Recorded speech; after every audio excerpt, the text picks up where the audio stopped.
Bagaimana masa kecil bisa mempengaruhi kehidupan kita saat dewasa? Pernahkah kalian merasa bahwa beberapa kebiasaan atau reaksi emosional kalian sulit dijelaskan? Mungkin saja itu berasal dari trauma yang kita alami di masa kecil.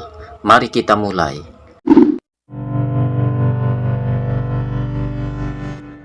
Mulai dari dasar dulu. Trauma masa kecil adalah pengalaman yang sangat menakutkan atau menyatakan yang terjadi saat kita masih kecil. Ini bisa berupa kekerasan fisik, emosional, pelecehan, atau pengabaian. Bukan cuma yang besar, hal-hal yang tampaknya sepele juga bisa berdampak besar. Trauma masa kecil ini bisa bikin cara kita merespon emosi jadi berubah. Contohnya, kalian yang pernah mengalami kekerasan yang mungkin jadi susah percaya semua orang lain atau gampang cemas. Otak kita saat kecil beradaptasi untuk melindungi diri dari situasi yang dianggap berbahaya. Dan sayangnya kebiasaan ini ke bawah sampai dewasa.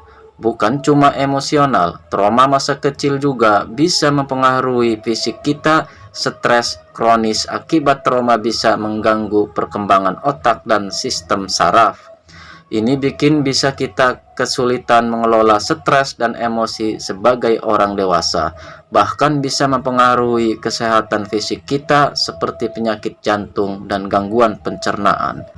Trauma masa kecil sering bikin kita punya pola perilaku tertentu, misalnya jadi sangat tertutup atau sebaliknya terlalu mencari perhatian.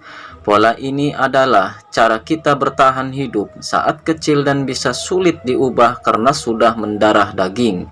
Tapi kabar baiknya pola ini bisa kita ubah dengan usaha dan dukungan yang tepat. Jangan khawatir, trauma masa kecil bisa disembuhkan.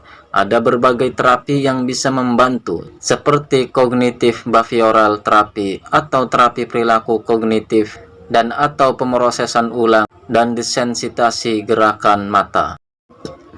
Dukungan sosial dari teman dan keluarga juga penting. Proses penyembuhan memang butuh waktu dan usaha, tapi dengan langkah yang tepat kita bisa menjalani hidup yang lebih bahagia dan sehat. Jadi kalau kalian atau orang terdekat kalian mengalami trauma masa kecil, ingatlah bahwa ada harapan dan bantuan tersedia. Jangan ragu untuk mencari bantuan profesional. Pahami dan sembuhkan trauma kalian untuk kehidupan yang lebih baik. Kalian pantas untuk bahagia dan sehat. Terima kasih.